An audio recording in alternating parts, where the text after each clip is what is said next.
Oh man, fantastic, fresh off a power outage in the house, and we're here back with some Money in the Bank, some WWE Money in the Bank predictions for this Saturday, June 7th, at the Intuit Dome in Los Angeles, California. This by the way, the power just went out like literally 2 minutes before I was about to start recording this, so 2 minutes later, power's back. I don't currently have internet, so I'm waiting for that to get back up. And I'm like, well, shit. I guess now's a perfect time to record. But anyway, yeah, this match card fucking blows. Besides the Money in the Bank matches, I mean, and the Lyra Becky stuff is great. Who fucking cares? This is gonna be a short video, and this time it's not because I don't have a whole lot of time. It's not because I'm a little busy today and I gotta do a quick recording of this. It's because there's 4 fucking matches. 4 fucking matches on a wrestling show. I mean, 5 was fucking annoying, but 4? 4! This is just getting embarrassing year after year. Money in the Bank 2023 had 7 matches. Last year they had 5. This year they got 4. Fucking 4. WWE has this year, not really this year, this 2025, since January, they have deserved all the hate they have gotten. All of it. I mean, I don't really mind moving WrestleMania. I mean, in all honesty with you, that's a lie. WrestleMania should be put back where it was at the end of March, beginning of April. Why? Because there's too much time between Royal Rumble and WrestleMania that these stories go stale before they even make it to WrestleMania. And it was a snooze fest half the time with these fucking stories. I mean, you can only tell the story of Gunther and Jey Uso for so long. We had to sit through it for 3 fucking months before they actually had the fucking match. Now, I don't mean to sound angry here, but WWE, man, this has been an awful year for them.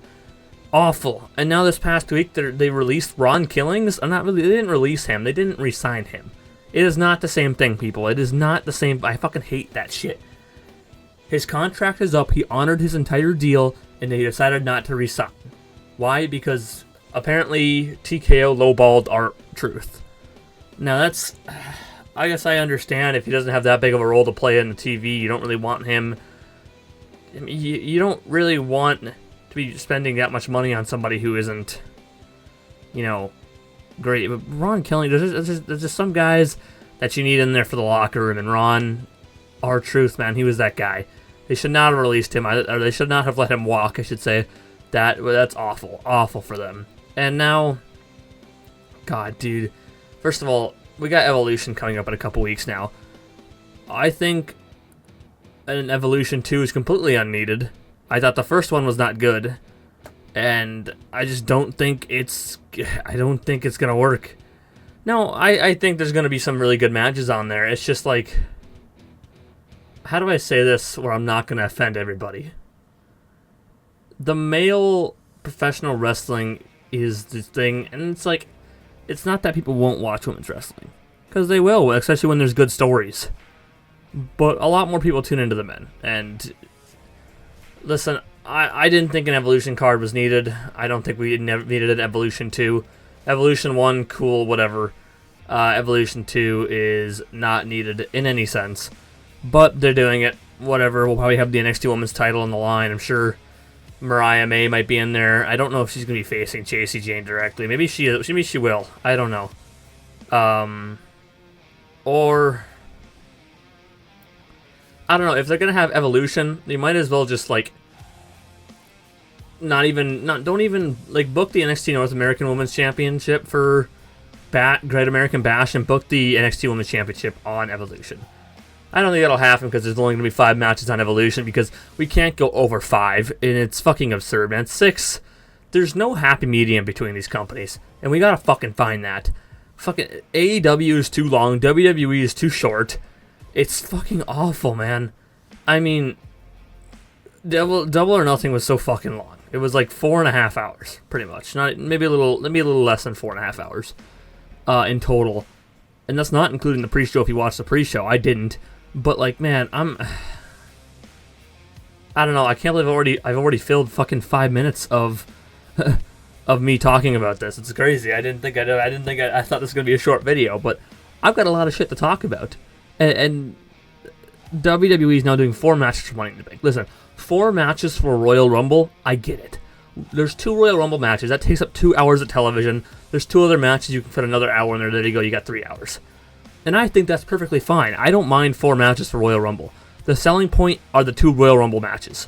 And you get a world title match in there, another match for maybe a mid-card title or something. Bam, that can be your Royal Rumble card. Any other card should be 6 matches. And for AEW, if we could at least down that number to like 7, maybe 7. I guess you can do 8. 8's not the biggest deal. Now they got like 9, 10 matches per card. It's like we don't need that many. Some of these matches don't need to be on the cards. But I mean, 4 fucking matches, WWE. This is awful. Now they're moving Money in the Bank next year to August 29th after SummerSlam. Listen, if they decided to make this decision because they're gonna bring back King and Queen of the Ring next year, I can understand it. I can. And that's because you don't want to have to book one person to win Money in the Bank and the other person to win King of the Ring or whatever. I can kind of understand that decision. I still think it's kind of dumb, but I can kind of understand it. But I don't know, man. I don't think Money in the Bank should have been moved at all. It should stay where it's at the beginning of June. I don't know, man. This is... TKO has not been on the good side of the fans this year. And now they're moving WrestleMania back to Las Vegas. After all those poor New Orleans fans just got fucking lowballed and screwed over, just like us Minnesota fans when it comes to WrestleMania. They get screwed over for WrestleMania. You got screwed over for WrestleMania 33, which I would have never ended up going to.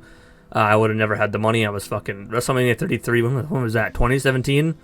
Yeah. I don't even think I could drive. I couldn't drive in 2017. So yeah.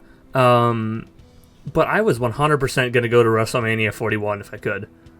If it was in Minneapolis, I would have saved up and I would have gone to WrestleMania. But no, they put it in Las Vegas and Minneapolis gets screwed again. I mean, we get SummerSlam, that's great, but man, I wanted fucking WrestleMania. SummerSlam's cool and all, but fucking, it's WrestleMania. Good lord. Anyway, shall we get into this Money in the Bank card? Let's start off right away. When I do these match cards, I put them in order of how I feel the match is important to the show, the story of the match, its importance, and stuff like that. What I feel, what I'm more connected with, kind of in a way. What matches I'm more into, what matches I'm not. And for the first time ever, I'm putting the fucking male world championship at number 1. Because in all honesty, who fucking cares? I don't even think I want to see Cody and Cena again. I know we're going to see it again. Now we got this fucking awful tag match with 2 of the world champions. Oh man, this is awful. Cena's heel run has been a complete and utter failure.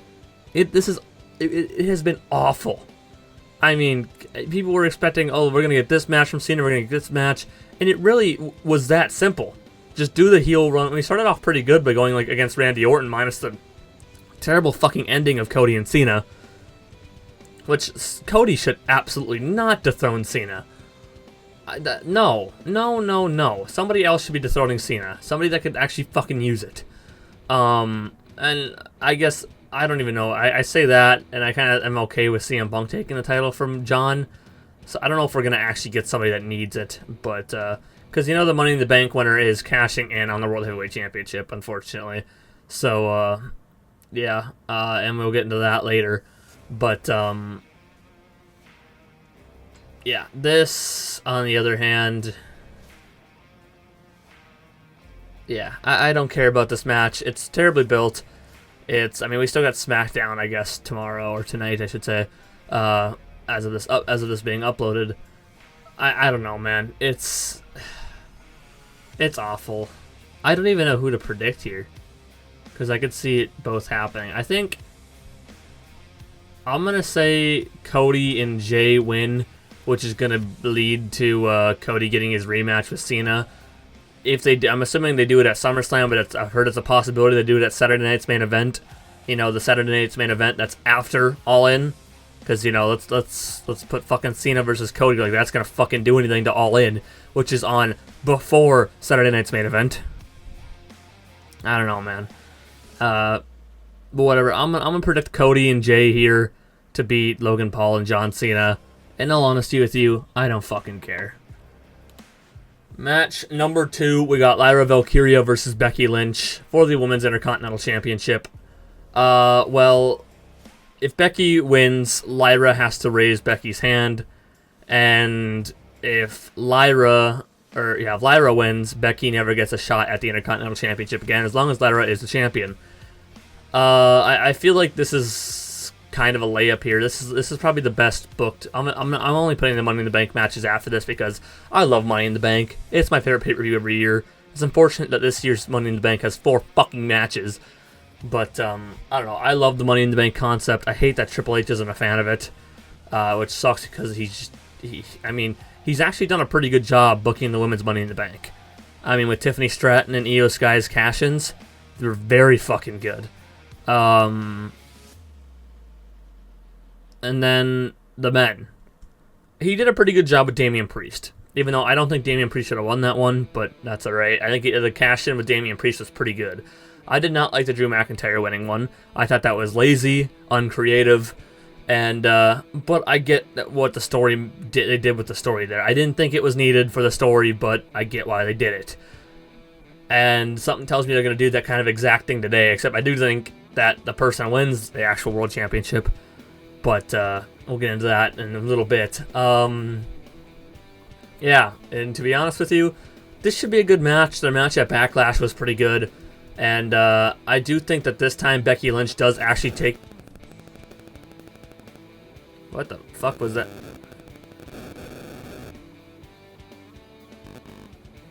What is going on with my mic?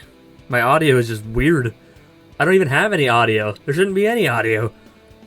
I have my headphones on, but it's like... there's no reason to actually have them on because I'm not hearing any sound. I don't know. It's doing it again. What is happening? I don't know. I might take them off. I'm gonna take them off. But no, this match, this feels weird not having on. I'm putting it back on. This match should be pretty good. This time I am gonna predict Becky to win because Becky's gonna cheat and Lyra's gonna have to hold up Becky's hand after Becky cheats to win, and I think that's what's exactly gonna happen. So I think Becky's gonna be the new Women's Intercontinental Champion. Match number 3, we have the women, not the women, the men's. This is a weird graphic. That I just realized I had the Money in the Bank briefcase on the side, and like, it's just it. It's funny that it's presented by Cash App, by the way. It's hilarious. We have the men's Money in the Bank ladder match. This should be a very good match. I mean, it's hard to. I mean, both these ladder matches, I hope, are gonna go fucking 30 minutes. How do you fit? Because a lot of their pay-per-views are at least 3 hours long, you know? How do you do 4 matches of 3 hours? I mean, you did 5 matches of 2 hours in Saturday Night's Main Event, and these Saturday Night's Main Events have all fucking sucked. There's not been a single good Saturday Night's Main Event. Not at all. The commercials on Saturday Night's Main Event are fucking awful. NBC, yeah, awful. Awful. But, this should be a banger match nonetheless. I'd love to see LA Knight win it. It's just, I don't think it's going to happen. I can't see anywhere where LA Knight's going to cash in. He's not going to cash in on Jey Uso because Jey Uso's the babyface. And he's not, I'm sorry, but LA Knight's not beating John Cena. As much as I'd love to actually see that happen, it's not going to happen. But Penta is crazy option. It's not going to happen, unfortunately. Penta's in there, and Penta and Andrade are in there to just kind of give you the high spots of the match. And Chad Gable can do that too, but Andrade and Penta are really in there to just kind of give you those high spots in the match. Solo is in there, and that's kind of, I believe, to tell the story with Jacob Fatu.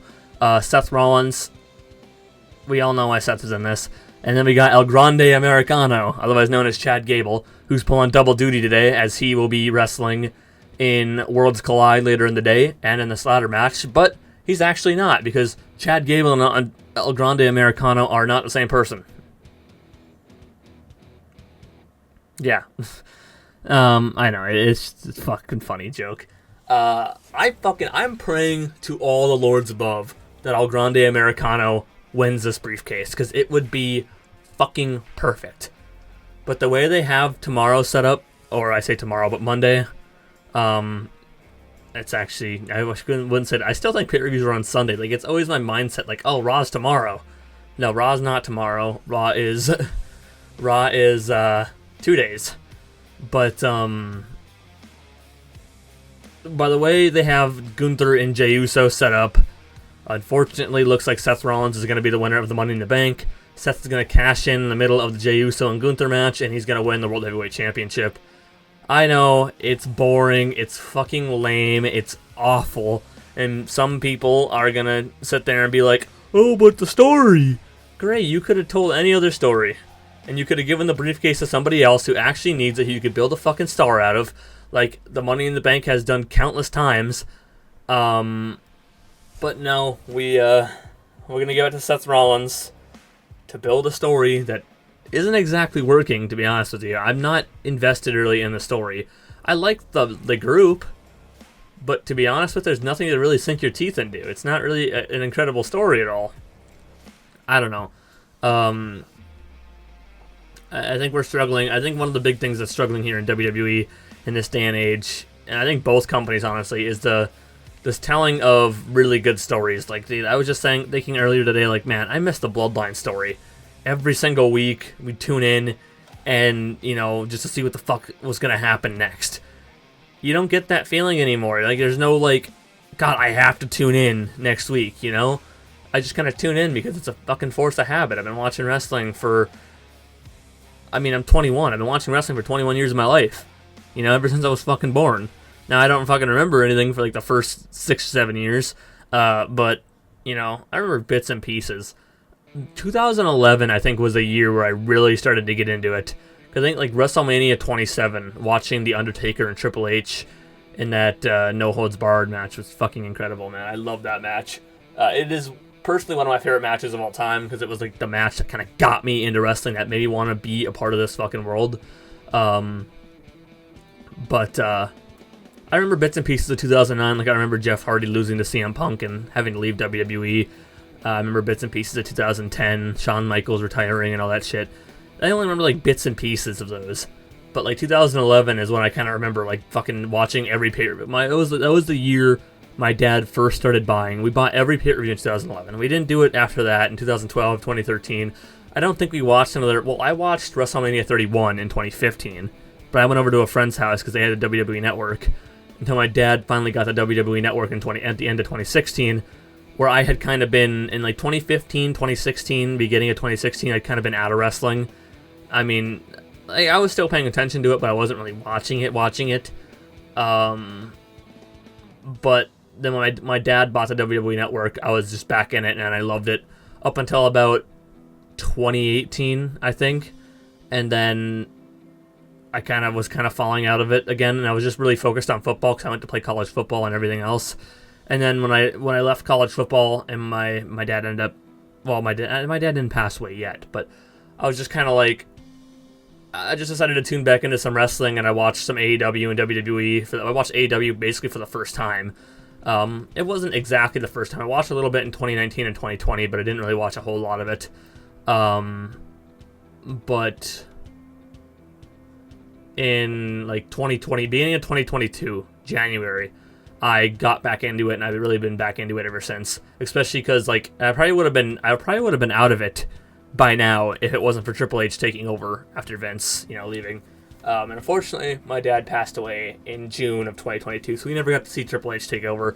But you know, the day that happened, when Vince, because my dad always knew that my dad always had that feeling that Vince needed to step out of power. And my dad loved NXT Black and Gold like I did, and he knew that Vince should have been gone. And it was kind of cool, like, after my dad had passed, on my dad's birthday, July 22nd, is when Vince stepped down and walked away from WWE. And then on my birthday, July 25th, is when Triple H was, when the thing went out about Triple H taking over creative control. I don't know where that came from. This was just a funny little thing, I guess. But yeah, I think Seth Rollins is going to win Money in the Bank. My dark horse is going to be Chad Gable. I think some people had dark horse of LA Knight. I just can't see LA Knight winning it this year. If he was going to win it, it needed to be 2 years ago, but I don't think it's going to end up being this year. I got Chad Gable as my dark horse. Other than that, because I could see a really good story out of Chad Gable with El Grande Americano and Chad Gable, the story between them. But I think Triple H is going to go the predictable, lame, and boring, but I guess it's safe route with Seth Rollins winning the Money in the Bank and then cashing in and winning the World Heavyweight Championship the next night. In the main event, which I don't think will be the main event, I think the men's will be the main event, but this is the most important to me because I look at this match and I just sit here and be like, wow, they could really give it to any one of these women. And that's why I'm putting the women last. I think this is actually like the first time for main roster WWE in my prediction videos where I'm putting the women in the last slot here. And that's just because the men aren't really selling right now for me. But this is, man, Stephanie Vacker, who's also pulling double duty and working Worlds Collide later.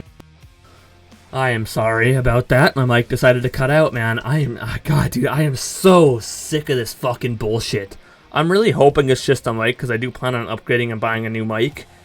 But man, it is so fucking annoying. It just stopped. It just cut out, and I had to unplug it and plug it back in.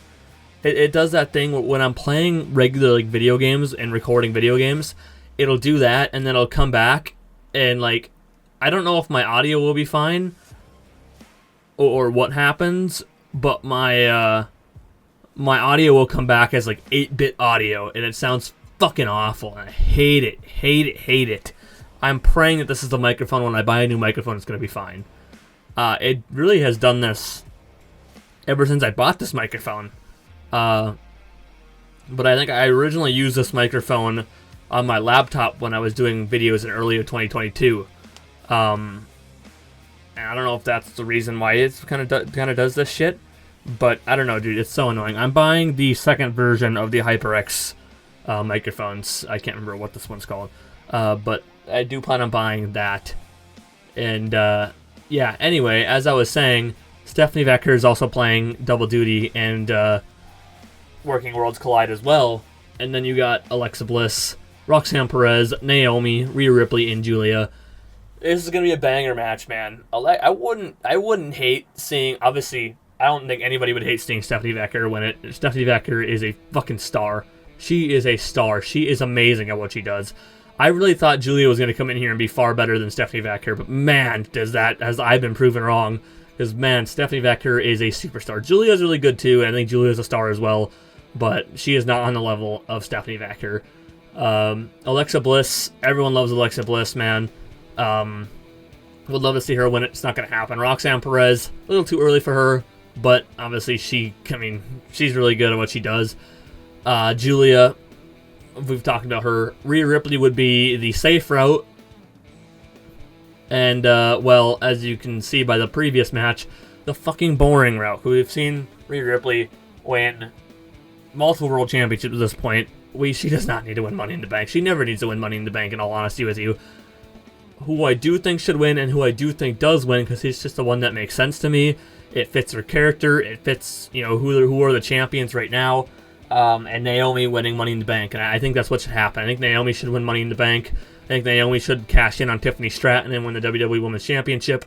And I think that's what it is, man. That's what I think should dethrone Tiffany, is Naomi cashing in and winning Money in the Bank, and then cashing in and winning the WWE Women's Championship.